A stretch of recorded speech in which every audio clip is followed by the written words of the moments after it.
Bonjour très chers développeurs, j'espère que vous allez bien et bienvenue dans cette nouvelle vidéo où on va démystifier sur tout ce qui concerne les routages en Angular. Donc dans cette vidéo, vous allez apprendre sur les bases vraiment des routages, comment mettre en place des routes et comment est-ce qu'on peut naviguer sur ces routes, comment utiliser ici une technique, les loading pour charger asynchroniquement vos routes, comment faire les routages dynamiques, comment utiliser ici les routes génériques et manipulation des redirections.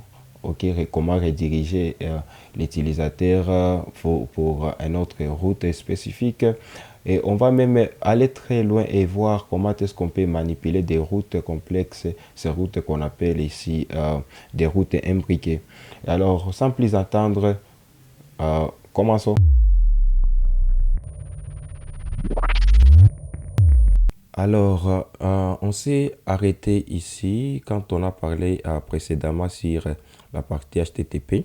Alors, là, on va retourner sur notre VS Code et ça serait que les serveurs Angular fonctionnent et aussi les serveurs HTTP fonctionnent toujours.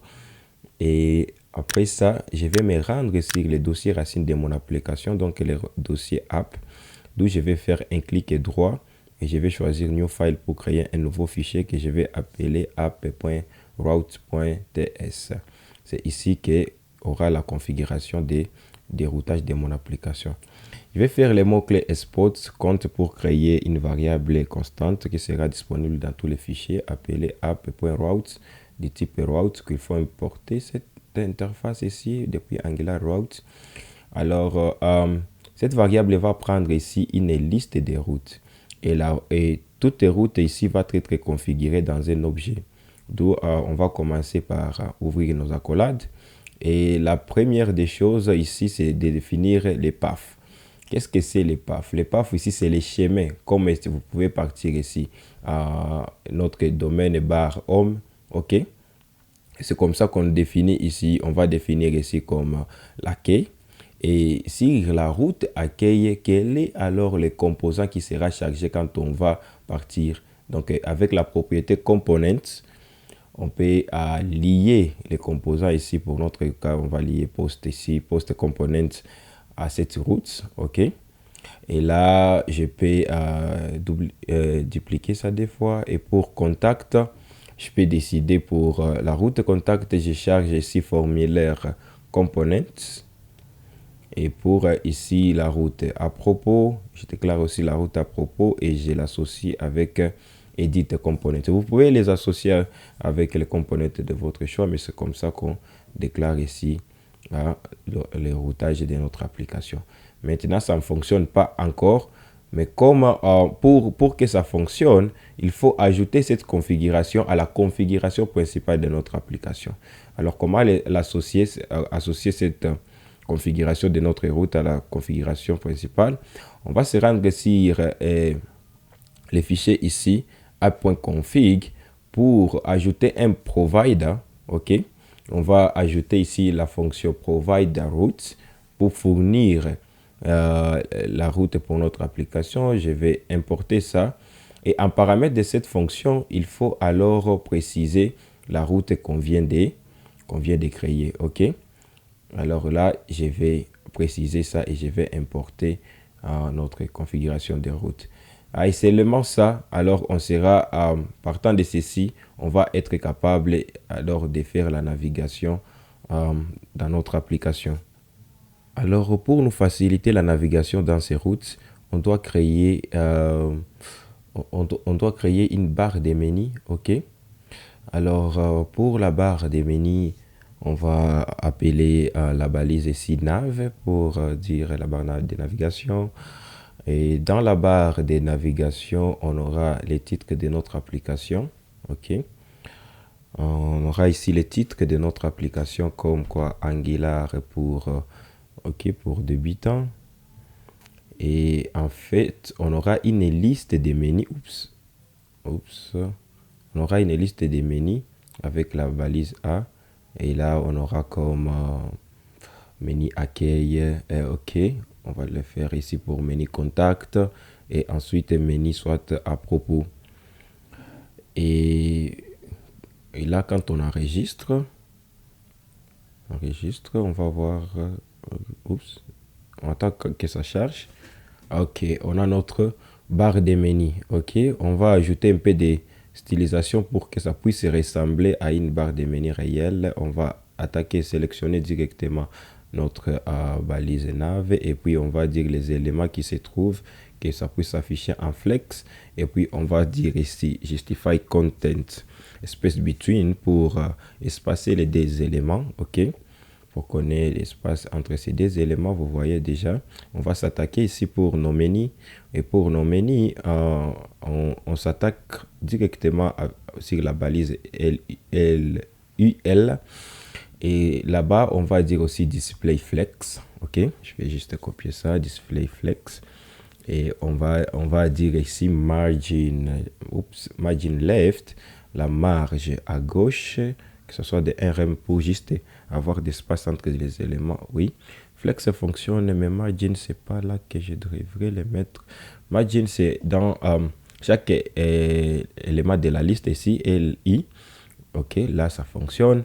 Et puis, on va dire ici liste style. Pour enlever les pistes, je vais dire ici none, aucun. Ok, et les pistes vont disparaître. Et on va s'attaquer ici sur la balise A pour la balise d'ancrage. Et je vais dire ici test decoration pour esquiver la décoration du test. Et puis, je vais dire ici que cette balise doit hériter la couleur initiale ici. Donc, avec color inherit. Et quand j'enregistre, et je vais aussi ajouter un peu la taille de la police avec font size et donner ça 1.DRM. Ok. Et j'avais ajouté aussi la marge aussi, la marge de 1RM. Ok, virgule, et j'enregistre. Ok, là, vous voyez que ça ressemble déjà à notre barre de menu. Mais quand je clique sur des menus, ici, vous allez voir que la page s'actualise ici. Et ça, c'est pas un comportement ici de single page application. D'où, pour lier alors, nos routes ici, ok, vers ces liens, pour charger ces liens, on va utiliser ici la directive d'Angular ici. On va l'utiliser, ça s'appelle, qui va nous faciliter ici la liaison à nos routes. Donc ça c'est route link. Ok, je vais faire ça pour chaque menu. Et pour chaque menu, je vais y associer ici la route. Là, ça va charger ici contact. Et là, ça va charger à propos. Ok, alors quand on enregistre, ok, rien va se passer. Ok, pourquoi? Il faut importer ici. Importer d'abord les modules route module, là je vais esquiver ça, et sur l'arrêt des imports ici je vais importer les modules ici router, je vais l'importer à l'aide de VS Code. Et quand j'enregistre ici, vous allez voir ici, je serai capable de naviguer vers accueil. Vous voyez, quand je clique ici, je serai capable ici de charger ces routes.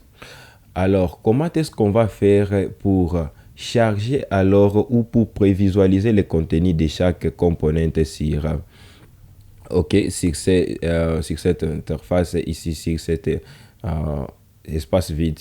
Ça sera possible avec Route Outlet. Ok, Route Outlet, c'est la balise qui va nous faciliter la tâche, comme on a déjà importé Route Module, qui va prévisualiser ici les contenus. Vous voyez les contenus de chaque componente quand on a associé ça à nos routes. Ok, vous voyez comment on a associé ça, et ça va nous faciliter directement la navigation dans notre application. Et à partir de ce qu'on vient de faire, de mettre en place, on vient de parvenir à naviguer, à mettre en place la navigation dans notre application.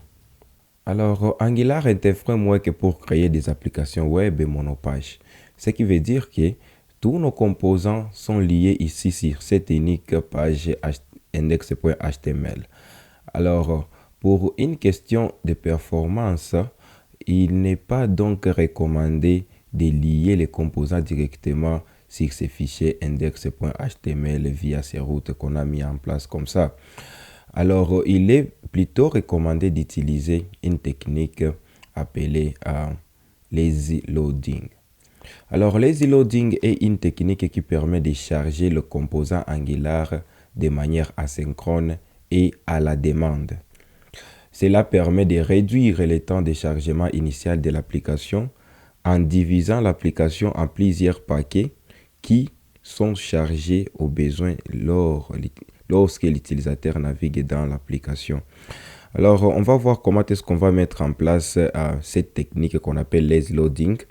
Alors, on va utiliser la propriété load component à la place des components. Parce que ici, cette propriété prend en charge une fonction qui nous permet d'importer les composants ou de charger les composants à la demande. Donc, lorsque l'utilisateur va naviguer sur cette route, c'est alors qu'on va charger ces composants ou c'est alors qu'on va faire appel à ces composants.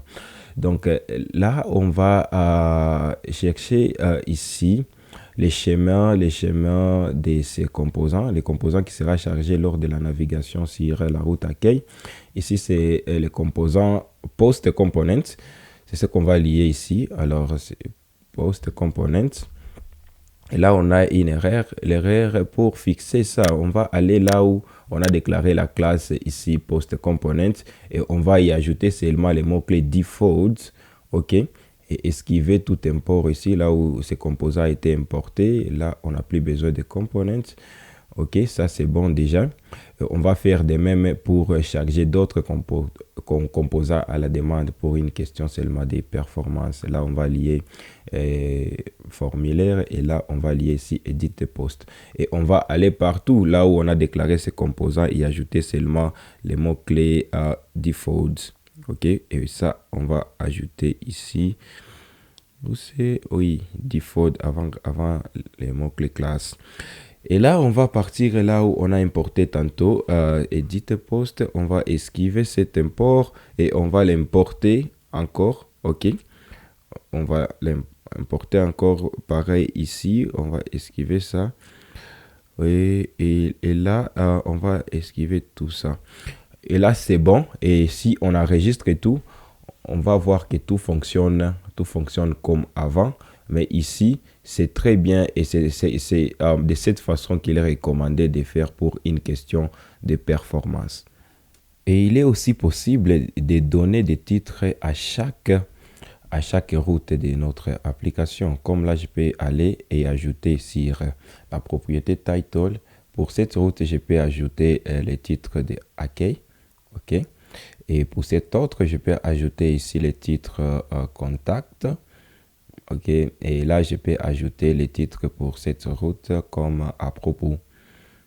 OK, et quand je sauvegarde, vous allez voir ici, on a accueil, et là, on a contact, et là, on a à propos. OK. Souvent, pour une question d'expérience utilisateur, il est conseillé de montrer la route active. Alors, pour ce faire, on va aller là où on a implémenté nos menus ici. Et de là, on va indiquer ou on va écrire une classe qui sera chargée lorsque cette route sera active. On va appeler cette classe active et on veut que notre menu soit en rouge, menu qui sera actif, le menu qui nous lie à cette route soit en rouge et que les textes soient soulignés, underline, OK? Justement ça. Et pour lier alors dynamiquement à cette classe, à notre menu, on va ici appeler ici la directive route_link qui va charger ici notre classe. OK, on va faire pareil pour tous nos menus. OK, et après on va sauvegarder tout. Et là, rien ne marche. Ça devrait fonctionner. Pourquoi ça ne fonctionne pas? Est-ce que j'ai implémenté bien? Oui. Comme il fallait déplacer ici cette classe doit être en bas de la sélection de la balise A parce que ça se trouve dans notre balise nav. OK, il suffit seulement de sauvegarder. Là, vous voyez que c'est à propos qui est la route à propos, c'est contact qui est activé et on peut indiquer à l'utilisateur la route active. Aussi, autre chose, quand on a implémenté cette fonctionnalité ici de modification des postes, mais ici, on a lié, et ici, sur cette route, on a lié à cette route ici, ces composants ici pour la modification de ces postes. Venons voir comment est-ce qu'on peut naviguer vers ces composants. Ici, quand on va cliquer sur ces boutons, qu'on puisse naviguer sur ces composants en passant en paramètre de ces routes ici, les postes à modifier. Et pour implémenter cette fonctionnalité, on doit aller sur la déclaration de notre route. Et je vais juste dupliquer, cette route ici et déclarer une autre route appelée, soit je vais dire éditer, oui, et non, ça c'est le titre, éditer les postes pour nous permettre de modifier ces postes. Alors pour la route en question, on va déclarer cette route comme edit et on va passer en paramètre ici l'id du poste à modifier. Ok, en faisant ça, c'est ce qu'on appelle la navigation dynamique. Donc, Angular va prendre ici un paramètre à partir de ces d.id. On va indiquer à la route ici qu'on va passer ici en paramètre l'id des postes à modifier. On va partir là où on faisait ici la basculation vers la boîte de dialogue. Ok, ici. Plutôt, au lieu de faire la basculation vers la boîte de dialogue, on va changer ici cette fonction et on va appeler ça goto oui, pour naviguer ou on peut dire goto edit pour naviguer vers la page de modification de ces postes. Et là, je vais dire ici goto edit. Edit, ok. Alors ici, on va naviguer programmatiquement. On ne va pas les faire comme on l'a implémenté ici avec des menus. Parce que notre navigation ici sera liée à ces boutons sur ces clics. Donc, ça sera une navigation événementielle. Et pour ça, je vais injecter ici les services ici routeur. OK. Je vais dire routeur et on va dire inject pour se servir ici de ça et on va l'importer. Alors, pour faire la navigation programmatique, c'est disponible sur les services routeurs et on va appeler ici la méthode ici navigate. Ok, et là, il y a des façons de le faire, soit par la méthode navigate ou soit par la méthode navigate by URL. Alors, quelle est la différence entre ces deux méthodes? Parce que la première méthode, je vais esquiver ça pour le moment. Et la première méthode ici, navigate, prend en charge un tableau, une liste ici, une liste des URL. Parce que ça prend, premièrement, ça va prendre ici la première partie. Ok, on peut indiquer ici les noms de la route en question, là où on va naviguer. Et ça peut prendre comme les seconds, en second lieu, ça peut prendre les paramètres ici de ces routes, comme l'id des postes à modifier. Ok, je vais commenter ça et je vais juste sauvegarder tout pour voir que ça marche. Ok, quand on va cliquer sur ces boutons, on va être à mesure de charger les composants et charger ici l'id en question ou les paramètres de cette route. Ok, et alors ainsi on peut faire ça aussi avec la méthode navigate by URL, mais ça cette fonction prend une route absolue ou un URL absolu. Ok, comme ça va prendre ici cette id. Oups, where am I? Où est-ce que j'ai là? Aussi, si on charge tout, vous allez voir, si j'ai cliqué là, ça va aussi fonctionner. Donc, c'est à vous de voir quelle de ces deux méthodes utiliser. Alors, ici, on va voir comment on va passer un paramètre les vrais ID du poste. Donc, on va se servir ici des template string. Et là, je vais dire ici, la route, c'est edit. Oups. La route, c'est edit. Et après ça, je vais dire ici slash et je vais passer l'id des postes à modifier. Et quand j'enregistre, on va voir ici. Oh non, je vais retourner sur la page que j'ai hacké. Quand je clique sur ce bouton, on est capable de passer en paramètre ici l'idée de ce poste. Pareil, ici c'est 9. Si j'ai cliqué ici, vous allez voir qu'on a passé 9 en paramètres. Et on peut aussi le faire avec la première méthode aussi. Il suffit en second lieu de passer l'idée du poste à modifier. Donc là, je vais faire mes batrix et dollar et passer ici post.id. Et quand j'enregistre, vous allez voir ici, on va prendre ici poste 10 et on a passé ici son ID en paramètre. Aussi poste 11, on a passé ici son ID en paramètre. Et alors, comment est-ce qu'on va faire partant de cette ID en paramètre, comment peut-on alors récupérer les données de ces postes à modifier? Alors, ainsi, pour ce faire, on doit implémenter une méthode ici sur post service. Comme la méthode ici nous a servi de récupérer tous les postes, on va seulement copier ça et écrire une méthode pour récupérer seulement un seul poste. Et ça, je vais dire ici, cette méthode sera appelée getPost pour récupérer seulement un seul poste. Et là, ça va nous récupérer pas une liste, ça sera un seul poste. Et en paramètre, on va passer l'idée des postes à récupérer. OK? Et là, à partir de ces API, aussi pour les paramètres de ces API, on va de cette API, on va passer l'idée de ces postes à modifier. Alors, quand on charge ici ces components, ici, edit post, on voit que ici, on init, quand ce composant ici sera initialisé, parce que tantôt, on récupérait les données des postes ici à partir des inputs, quand on basculait, OK, quand on basculait avec la boîte de dialogue. Mais cette fois ici, il va nous falloir injecter d'abord les services ici, OK, les services ici des routes, OK. Quand on va injecter ici les services des routes, l'idée ici, c'est de récupérer l'idée des postes qu'on a passé en route, OK. Je ne fais non là-bas ici pour récupérer ici l'idée ici passée en route, il va nous falloir plutôt injecter activated route, donc la route activée. Donc on va injecter ici le service activated route, je vais l'importer et partant de ça, je vais dire alors ici pour cette service, je vais aller chercher la méthode snapshot.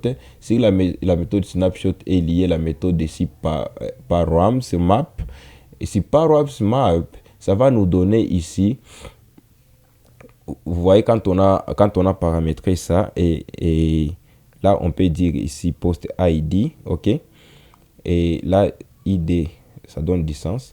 Donc quand on a paramétré la route en question, c'est ce qu'on va passer ici, les noms qu'on a donné là-bas en paramètre. Et là, si je faisais un console log, vous allez voir que quand on va initialiser ce composant, il serait à mesure de récupérer déjà l'idée qu'on a passée dans notre route. Et là, je vais faire inspecter l'élément à la partie console G11. Si je mets ici 45, je vais récupérer 45 quand les composant sera initialisé, pareil pour 89.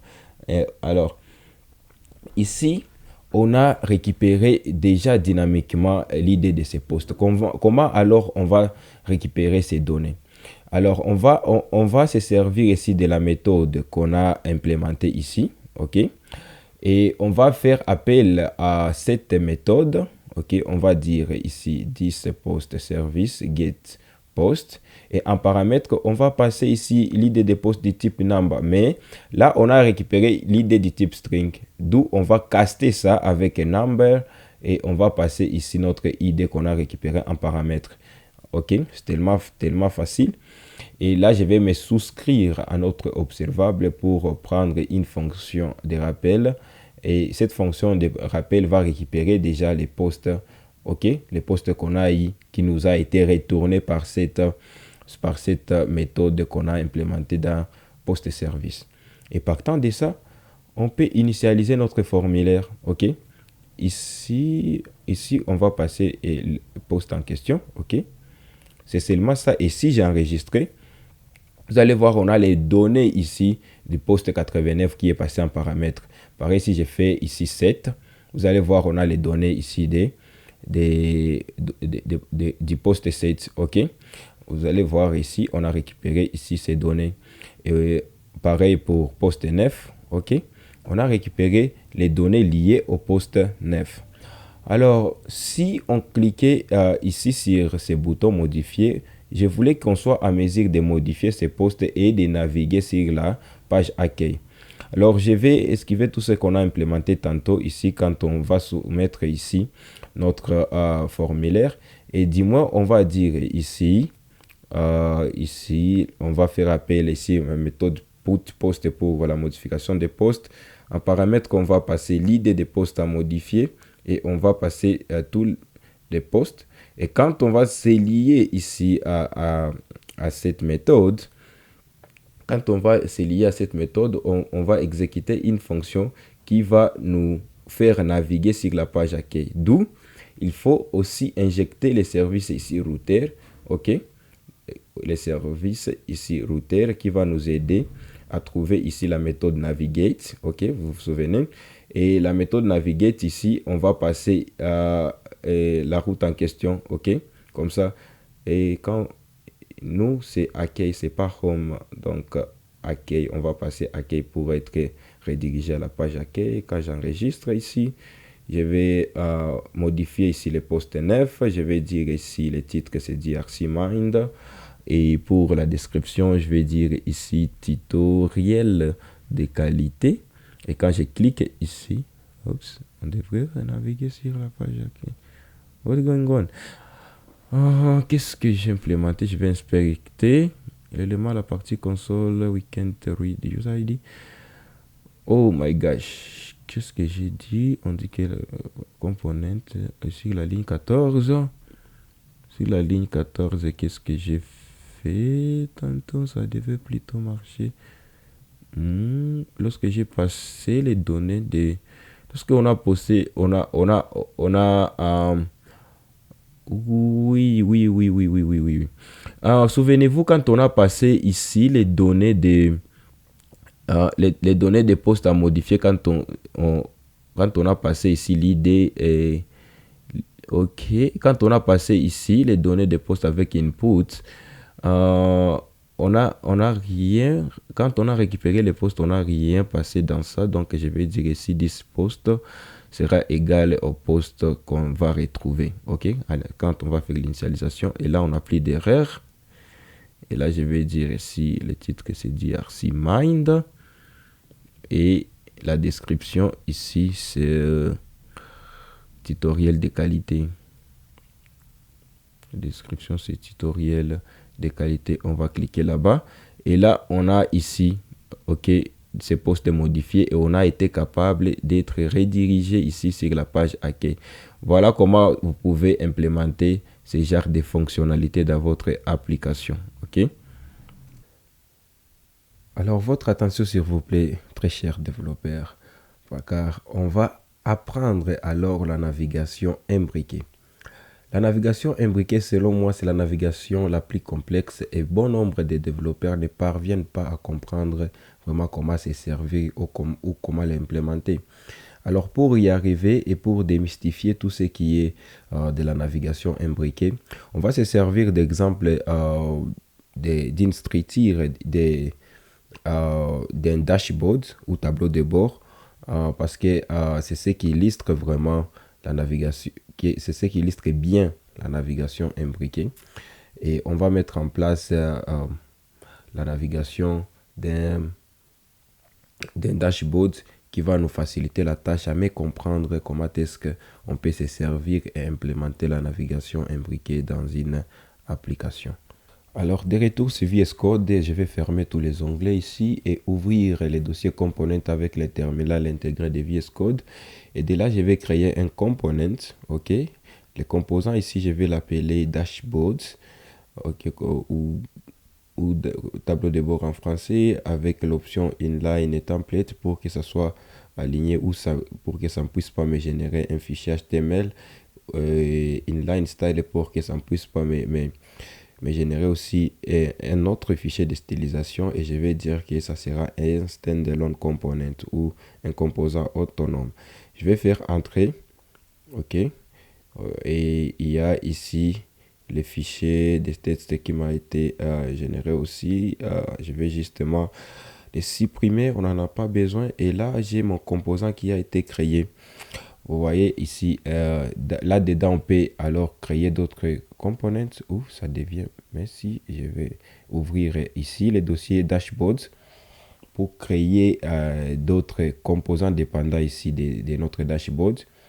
Et là, je vais seulement utiliser la précédente commande. Je vais changer ces noms ici et créer un autre composant appelé gestion de stock. Je vais juste l'appeler gestion de stock. Et là, je vais ajouter ici skip test pour esquiver ici les fichiers de test. Parce que c'est au-delà du cadre de secours. OK. J'ai un autre component. Je vais créer de même d'autres composants. La raison que je le mets dans des dossiers ici, parce que ces composants peuvent avoir aussi d'autres composants. On va y arriver, on va les voir. Ici, je vais créer seulement un autre composant appelé finance. OK. Et je vais créer enfin un autre composant. OK. Je vais justement changer ce nom. Un autre composant que je peux appeler overview pour la vue d'ensemble de notre dashboard. OK. On a ces trois composants ici. Alors, on a ces trois composants ici. Alors, comment est-ce qu'on va naviguer dans ces composants? Donc, on va esquiver la route qu'on avait avant. On va rester avec celle-ci pour la route principale. Et là, on va dire ici pour la page d'accueil, comme ça, qu'on aura la route vide. Donc, la route ici, la route qui sera vide comme ça, c'est ce qui va nous charger ici de notre dashboard. Alors là, je vais dire comme titre ici de notre route, ça sera dashboards, OK? Et l'application en question, ça sera gestion de stock. Donc, on peut dire gstock, OK? Pour juste faire la référence à gestion de stock. Et ça va nous charger ici, cette route va nous charger les composants dashboard, OK? Ceci. Et je vais ajouter ici le mot-clé default. Oui? Je crois que dashboard a aussi des sous-components, OK? Ce qui va nous amener alors à la navigation imbriquée avec ici cette propriété children. Children prend en place une liste des autres, des autres routes dépendantes de la route mère. Donc ça, ce sont des routes d'enfants. Et là, on a notre premier component qui sera lié à la route overview. Et là, on va dire import. OK, on va importer ici les composants overview. On va dire, on va aller chercher ces composants overview. Et là, on va charger ces composants. Et on va ici les dupliquer virgule, on va les dupliquer deux fois pour charger ces deux autres composants. On a gestion des stocks. Gestion des stocks. Et pour ce titre ici, je vais les mettre là parce que ça sera les premiers composants à être chargés. Donc, on n'a pas besoin de ça. Ce sera l'enfant de ces routes et ce sera la route par défaut qui sera chargée. Et là, on a notre gestion des stocks. OK, on peut l'appeler comme ça. On peut donner le nom à ces routes. Gestion des stocks de notre application Gstock. Et on peut faire aussi de même. Je vais copier ça pour donner le nom aussi à finance. On va dire finance de gestion de stock. Là, c'est titre. Propriété ici de cette route, c'est title. Et là aussi, c'est title. Comme path. Donc, la route en question, le chemin, c'est gestion de stock. Donc, il faut pas espacer pour ce qui est des... Vous pouvez utiliser des tirets, mais pas espacer pour la route. Et on va aller dans tous les composants ici, ajouter les mots-clés default. OK. Et là aussi, on va ajouter default pour l'import par défaut. Et on va dire ici default. Et là, je vais enregistrer. OK. Rien ne va changer certainement. OK.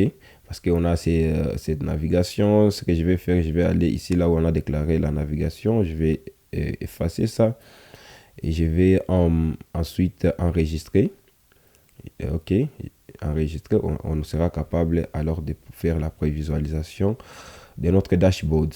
OK, et là, on peut voir, OK, bon, on peut aller sur Overview. OK, Overview. Pourquoi Overview nous charge des dashboards? Qu'est-ce qu'on a implémenté? Oh, là, on a Overview. Là, on doit avoir là, on doit charger les composants gestion des stocks. Oui. Et pour la finance aussi, on doit charger ici finance barre finance. On va enregistrer. Alors, vous allez voir ici, si la route est vide de la route parent, on n'est pas redirigé sur Overview. Parce que ici, on a notre route parent, mais on voulait que par défaut, sur la route vide, qu'on puisse être redirigé sur la route Overview. Pour ça, on va créer une autre route et ça sera la route de redirection. On va dire pour la route vide ici, OK? Pour la route vide de notre route principale, qu'on soit redirigé. Ici, c'est finance. Ici, non. Ça, c'est le PAF, c'est finance. Qu'on soit redirigé ici. Qu'on soit redirigé sur la route Overview. OK? Et là, on va spécifier l'option ici. PAF match, on va dire full. OK? Qu'est-ce qui va arriver ici? Alors, quand on sera ici sur la route principale, quand on va cliquer sur Entrée, on sera redirigé sur Overview. Alors, je vais me rendre sur Dashboard Component. Ici, je vais que je sois capable après visualiser les contenus de ces components ici. OK? Les contenus liés à ces components et comment on peut les faire, vous vous souvenez? On peut les faire à partir de la balise router-outlet. OK? Router-outlet. Et là, pour que ça marche, je dois importer ici les module router ici, router module. Et si j'enregistre, vous allez voir, et je vais charger ici les contenus d'Overview. On peut partir sur finance. Je charge le contenu de finance et si la route vide ici, on sera capable d'être redirigé sur Overview et charger le contenu de Overview. Mais dans une application réelle, on ne peut pas naviguer comme ça. Donc, on peut mettre en place des moyens ou des moyens pour nous permettre, pour nous faciliter la navigation dans l'application. Alors, comment est-ce qu'on va parvenir ici? Donc, je vais mettre ici quelques éléments. L'interface ici dans mon autre application, Endive avec la classe ici Dashboard Container. Dashboard Container, ça veut dire que c'est ça sera le conteneur principal de notre dashboard. Et là, on peut avoir un header. Header ici, c'est juste pour la barre des menus. On aura les titres de notre application comme on peut dire gestion des stocks. À côté, on aura un bouton, le bouton pour nous permettre de nous déconnecter à l'application. Et quand on va cliquer sur ces boutons ici, on va ajouter sur clic. Ça va nous charger cette fonction ici, logout. OK, justement, on va créer ou copier cette fonction ici sur la partie component. C'est une fonction qui ne fait rien pour l'instant. Après, à la barre, notre barre des menus ici, on aura notre main, la section main, là où on aura ici la navigation alors de notre application. On va dire avec la classe ici side nav. OK, on peut même utiliser ici aside, la balise aside. OK, c'est comme vous voulez, même la balise nav ça peut fonctionner. Alors dans aside, on va avoir une liste alors des menus. On va faire L I I L et là oups, là c'est L I. On aura ici nos balises d'ancrage ici et je vais les dupliquer deux fois et là-bas, on doit charger ici la directive ici, router link pour nous lier aux routes qu'on a déclarées. Et la première route ici, ça sera overview. OK? Il faut être sûr de la façon dont on l'a déclaré ici sur la partie route. Donc, je vais seulement copier ça. Je vais copier ça et je vais revenir sur dashboard, le coller. OK? Et là, je vais donner le nom du menu. Le nom de ce menu, on peut dire overview ou Apexi général. ou soit on peut les mettre comme c'est overview, on peut dire ici view la vie d'ensemble, ok, vie d'ensemble. Et on va faire de même ici, on aura outer link pour la gestion des... Je vais revenir ici et copier ça, gestion des stocks. Ok, on peut mettre ici barre, vous pouvez ou ne pas mettre barre, et ça peut toujours marcher, barre, des, gestion des stocks, ok, et pour la finance aussi, des links, je vais partir ici et récupérer ici cette route, et là je vais pas mettre barre, vous allez voir que ça va fonctionner seulement, ok, et là c'est, les noms c'est finance, ok. Là, vous allez voir, on est là et on peut naviguer ici, overview, on peut naviguer sur gestion des stocks, on peut naviguer sur finance. Je vais alors afficher les contenus de toutes ces routes ici. Donc, après aside ici, on va mettre ici un div, ok. On va mettre ici un div avec la classe, on peut dire content container pour dire un conteneur de nos contenus de notre application. Et là, on va prévisualiser les contenus liés à chaque route ici avec router outlet, ok, comme on l'a fait tantôt. Et là, quand on enregistre tout, on va partir et là, on sera capable de charger le contenu pour finance, de même pour gestion des stocks et de même pour overview, ok. Alors, faisons la mise en forme de notre UI, notre interface avec quelques styles CSS. Premièrement, on va sélectionner la classe principale ici, Dashboard Container. Dans Dashboard Container, on va déclarer ceci pour l'auteur. On va dire que l'auteur, que ça puisse prendre toute la surface disponible de l'écran, de l'appareil. Et de même pour la largeur aussi, on va dire 100 viewport width. Ok. Alors, on va dire ici pour la classe toolbar, la classe toolbar va prendre l'auteur de 10% seulement de la surface de l'écran disponible. Toolbar, on va les mettre pas ici. On aura side nav et on aura toolbar. Toolbar ici, on va l'ajouter sur header. Cette classe ici, ça veut dire toolbar, ça veut dire seulement barre de menu. Et ici, on va lui donner les 10% de l'auteur disponible de l'écran, ok. Et on va dire ici que les contenus de ces toolbars sont affichés en flex, ok. Et on va justifier ces contenus ici avec un espace entre les deux. Donc, on va dire ici space between, ok. Et on va dire marge de 0 en vertical et en horizontal 1 rem. Vous voyez, on a ici nos deux éléments de ces toolbars. Ça commence à être intéressant. On va s'attaquer alors à la partie principale. Donc, la balise main ici. Ok, pour la balise main, on va dire que la balise main va prendre l'auteur 90% de l'écran parce que c'est du moins ce qui nous reste. La barre de menu a pris 10% et on a 90% là-bas. Et on va dire aussi display flex pour que ça soit affiché ici nos menus et le contenu côte à côte. Alors après ça, on va avoir font size pour juste augmenter un peu la taille des polices à 1.2 rem. Et aussi, on va avoir line test pour... bon, je vais esquiver ça pour le moment, c'est pas un cours pour CSS. Pour la balise LI, on va dire ici, test decoration. Pour notre liste, du moins, je vais esquiver les pistes et avec, je crois que c'est style, liste style, yes, liste style, je vais dire none. Ok, on a pris des pistes. Et on va dire ici pour la marge, je vais donner la marge verticale de 1 rem et en horizontal de 0. Et par la suite, je fais ça, mais ça va comme ça. Je vais m'attaquer directement pour la balise A. Ok. Pour la balise A, je vais ajouter ça ici, justement, pour aller un peu plus vite.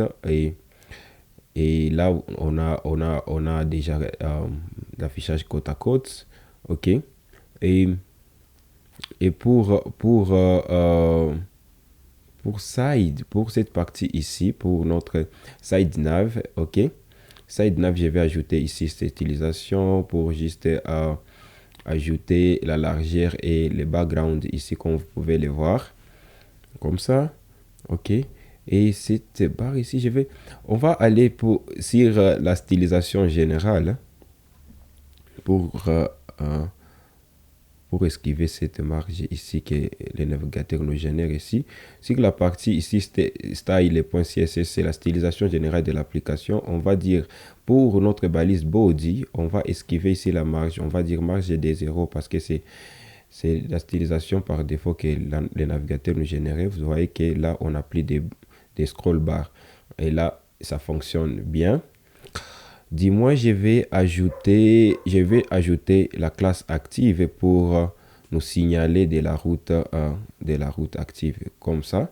Donc là, je vais dire que decoration test, ça sera underline, ça va souligner ici les menus actifs. Donc là, il faut ajouter les directives router link active qui va nous charger de la classe qu'on vient d'implémenter, et je vais coller et faire de même pour d'autres menus.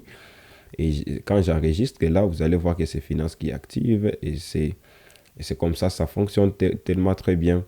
Et je vais ici pour notre container, je vais ajouter juste du background, ok, pour cette partie ici, pour l'affichage de contenu. Et là, on a notre background.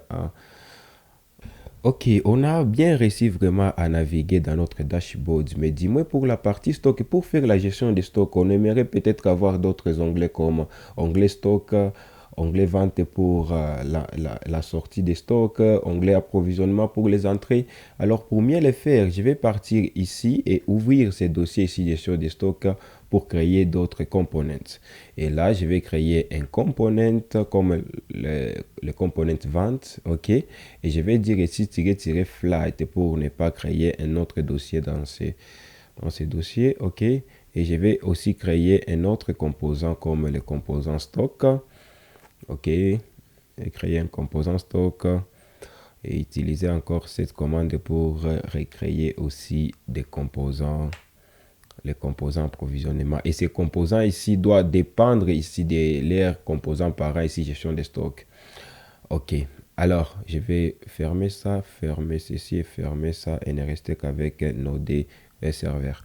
Alors, on aimerait créer ici des sous-routes pour naviguer aux composants qui dépendent de la route ici, gestion de stock. Comme là, on peut mettre gestion de stock barre vente et on charge ici les composants vente.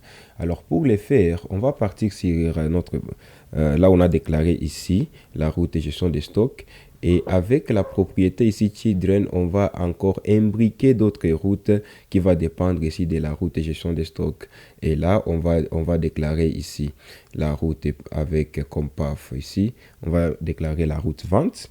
Et la route vente ici, je vais copier ça et la route vente va nous charger ici des composants vente.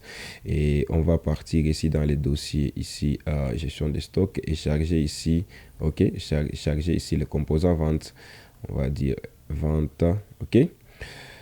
Et là, pour ça, je vais partir ici, là où on a déclaré ici cette classe, et mettre seulement ici les mots-clés default pour que ça soit importé par défaut. Alors, comme titre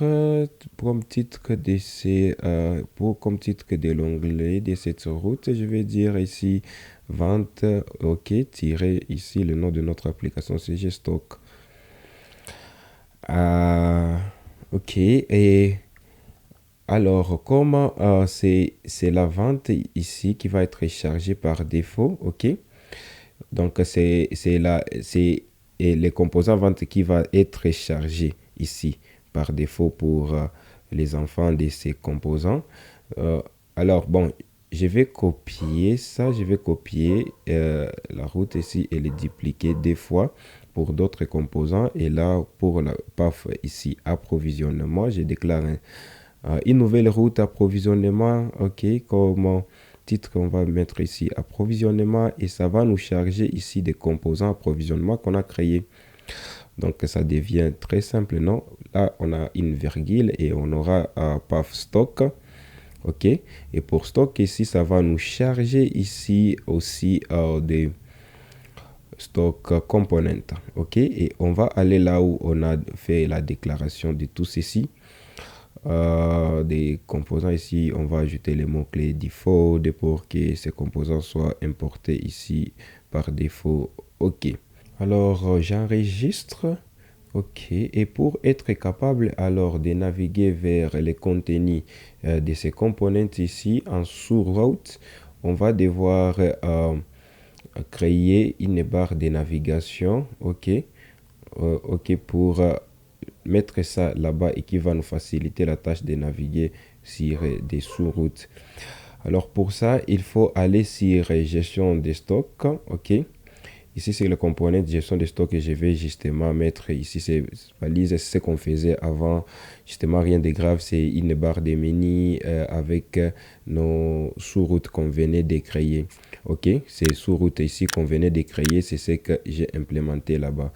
Alors, on va faire pareil pour les mettre en forme ici. Je vais justement aussi coller ici quelques stylisations pour L, I, L, LI et pour justement notre barre de menu. Il n'y a rien de grave et je vais enregistrer tout. Et là, on va avoir notre barre de menu. OK. Alors, on a notre barre de menu qui ne mène nulle part pour le moment. Ce qui reste ici pour que ça fonctionne, on doit importer ici router module. OK. Seulement en important ça, vous allez voir ici, on va être alors capable ici de naviguer sur vente, de naviguer sur approvisionnement et de naviguer sur stock. Mais dis-moi, vous allez voir ici pour notre navigation ici, on n'a pas des routes vides. Pour les routes vides ici, sur les routes parents, on n'est pas redirigé sur aucune de ces routes. Alors, il faut déclarer aussi une redirection. OK. Je vais copier ici là où on a créé cette route de redirection et amener ça là-bas pour là dans notre route principale ici. Donc, on va être redirigé sur la route de vente. J'enregistre. Oups, là c'est overview. Mais dis-moi, pour les sous-routes de gestion de stock, on va être redirigé sur la route de vente. Et quand j'enregistre, vous allez voir ici, j'étais capable d'être redirigé sur vente ici. OK. Pour des routes vides, on va nous rediriger sur vente. OK. Alors, avant d'avancer, il y a une autre notion capitale pour les routages, bien sûr, qu'on appelle wildcard route. Wildcard route, en français, qu'on peut dire route générique. Là, c'est juste pour rediriger les utilisateurs vers une page d'erreur en cas de route non trouvée. Donc, une application qui fonctionne bien doit être en mesure de gérer avec élégance lorsque les utilisateurs tentent de naviguer vers une page de votre application qui n'existe pas. Alors, comment est-ce qu'on peut le faire avec Angular? Bien, alors si l'utilisateur venait ici et il mène du n'importe quoi, que notre application soit à mesure de charger un composant qui lui dira ou qui va nous permettre d'être redirigé sur la page accueil. Et pour ça, je vais ouvrir ici le dossier component avec le terminal intégré de VS Code et je vais créer un composant pour me permettre de gérer ça. Et ce composant, je vais dire ici not found, OK. Pour dire not trouvé en français. OK. Le composant est créé. Il va nous falloir alors mettre quelques interfaces pour ce composant ici. Je vais aller coller quelques div ici. Je vais les mettre ici. Sur notre composant, on a un div avec un titre ici pour lui dire que la page que vous cherchez n'existe pas et on a un lien pour lui rediriger sur la page accueil. Et pour que ce lien fonctionne ici, on va importer ici router module. OK, ou bien parce qu'on a seulement ces liens ici, on peut importer seulement les routers link et ça peut fonctionner aussi. Une fois importé ici, je vais alors sur la partie route et je vais déclarer ici une route en dehors de la route ici principale. OK, donc il faut les mettre en bas de toute route. Et là, je vais déclarer comme path ici comme paf, je vais mettre des étoiles pour dire à Angular, chercher ou observer quand l'utilisateur va mettre un lien générique qui n'existe pas dans mon application. Et si c'est détecté ici, Angular va nous charger les composantes spécifiques pour ça.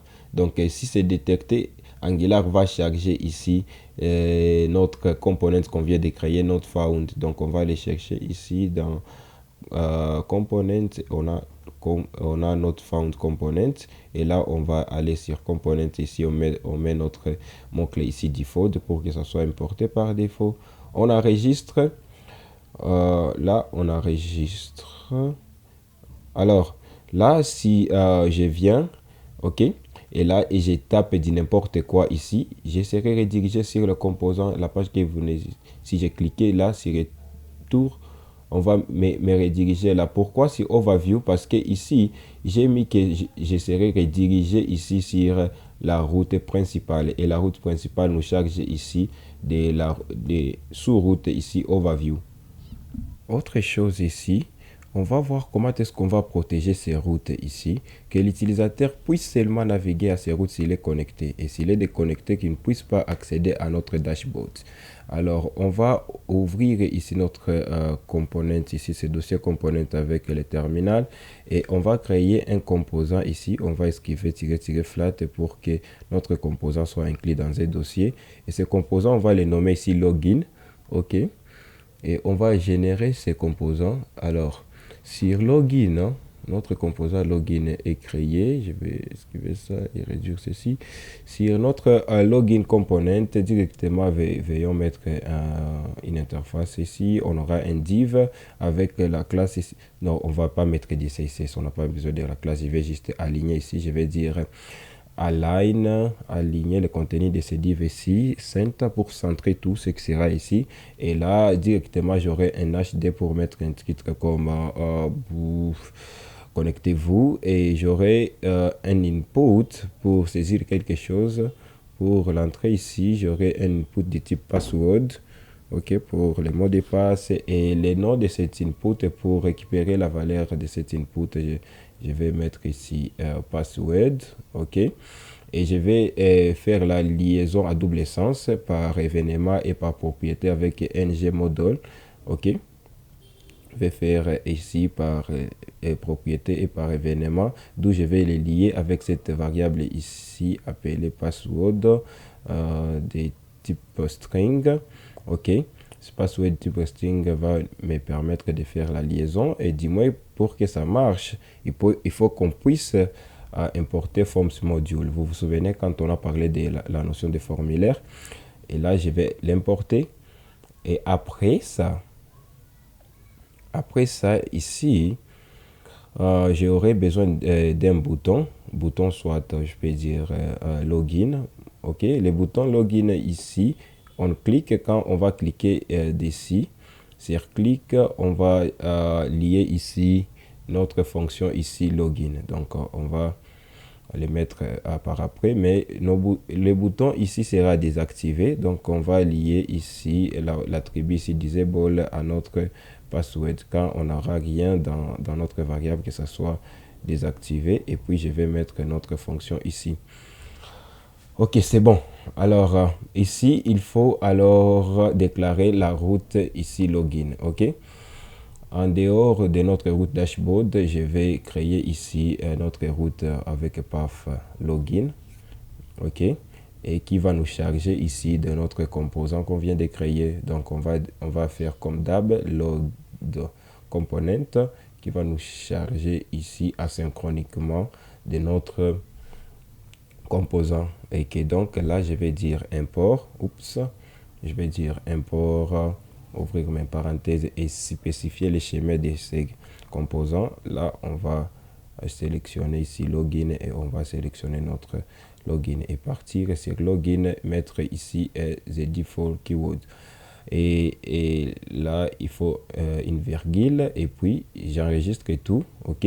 Et là on est capable ici sur la navigation, on peut écrire ici login, ok, et on est capable de et se diriger sur login. Mais du moins, j'ai oublié ici, sur la partie, là où on devrait, les boutons devraient être par défaut, quand il n'y a rien là-bas, ça devait être, du moins j'ai un vexé, il suffit seulement de ok, ça marche bien.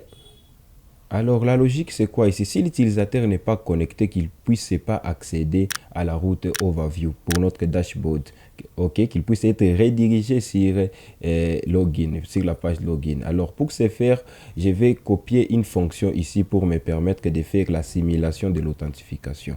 Alors, cette fonction ici, isLogin, va vérifier d'abord dans notre stockage local si les champs ici password existent. S'il existe, ça va retourner la valeur true, donc l'utilisateur est connecté. Dans le cas contraire, on va rediriger l'utilisateur ici sur la route login. Alors, pour que ça marche, on va injecter ici le service router ici depuis router, ok, et on va l'importer ici. Alors, là, on va le rediriger et on va retourner la valeur false pour dire que l'utilisateur n'est pas connecté. Alors, ici, là où on a mis notre fonction ici, login, quand on appuie sur les boutons ici, login, je veux qu'on puisse aller sur notre stockage local, on puisse stocker quelque chose dans les champs password, on puisse stocker ce que l'utilisateur va mettre dans l'input ici, password. Et alors, on va injecter aussi, sur ces components, on va injecter les services router ici avec cette fonction ici, inject, ok. Et je vais importer tout, ici. Et alors, je vais dire ici 10 router pour récupérer la méthode ici navigate pour me permettre de naviguer vers la page principale ici, ok, la route vide, sachant que la route vide va m'amener ici sur notre dashboard, ok. Alors seulement ça, et quand j'enregistre, ok, et l'utilisateur met quelque chose comme password, et s'il clique ici sur le bouton login, il sera capable ici d'aller sur overview. Alors, sur notre bouton ici désactivé qui se trouve ici sur dashboard, on a implémenté ici notre fonction logout. Alors, pour déconnecter l'utilisateur, j'aurais besoin d'injecter ici le service router, ok. Ok, je vais importer tout et importer aussi la fonction inject. Et sur ça, je vais dire ici, pour notre local storage, je vais aller effacer ce qui se trouvera dans notre champ password. Et quand ça sera effacé, je vais dire ici, pour notre service ici router, je vais récupérer ici la méthode navigate pour me permettre de naviguer sur login, hein, ok. Seulement ça, et quand je clique sur ce bouton, je serai capable ainsi de naviguer. Mais je suis déconnecté, mais je peux toujours accéder sur overview. Comment est-ce qu'on peut protéger ici la route overview? Alors, on va utiliser une technique ou une fonctionnalité qu'on appelle route guard, les gardiens des routes. Alors, les gardiens des routes vont nous permettre de protéger ici notre dashboard. Alors, on va aller là où on a déclaré la route pour notre dashboard et on va faire appel à la propriété canActivate. canActivate va dire ceci. Donc, on va dire que active-moi ces routes sur une logique ou une condition est vérifiée. Et rappelez-vous que nous, on a mis une simulation de l'authentification dans les services ici, post-service, d'où il faut l'injecter. Il faut injecter ça ici. Donc, on va vérifier si l'utilisateur est connecté. On va retourner true. Donc, l'utilisateur va accéder à ces routes. Sinon, il va être redirigé sur la page ici à login. Alors, là, on va injecter ici les services post-service. Et de ce fait, quand on va... il va nous falloir aussi importer ici... On va l'importer, inject, et là, on va accéder directement à isLogin, ok? Et là, j'espère que ça va marcher quand on enregistre tout, ok? Et oui, notre application, on dit que canActivate, login n'existe pas.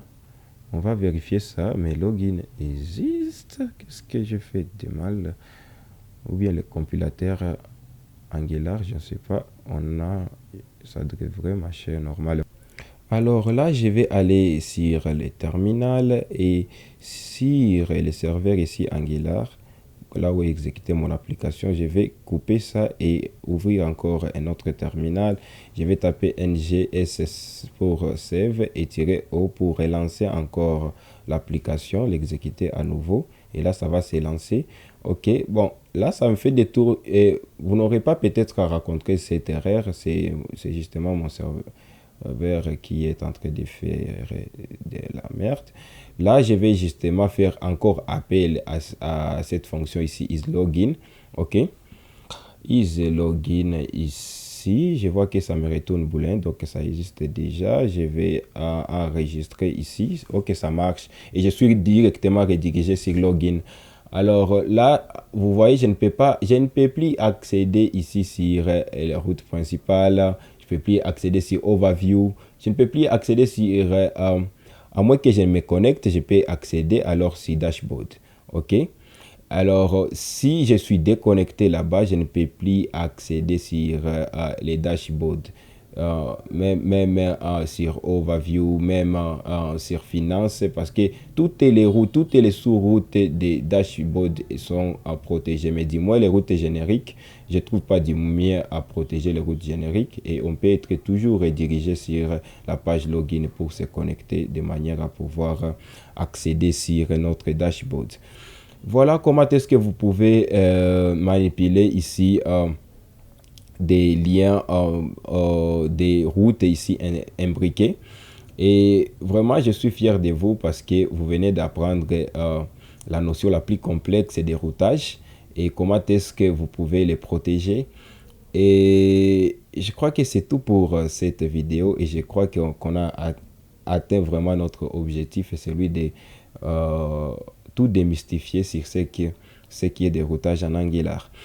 Alors, abonnez-vous pour ne pas manquer la suite de ces cours et partagez au maximum ce que nous faisons si du moins vous trouvez ça utile. Et moi, je vous dis merde! Oh, au prochain épisode.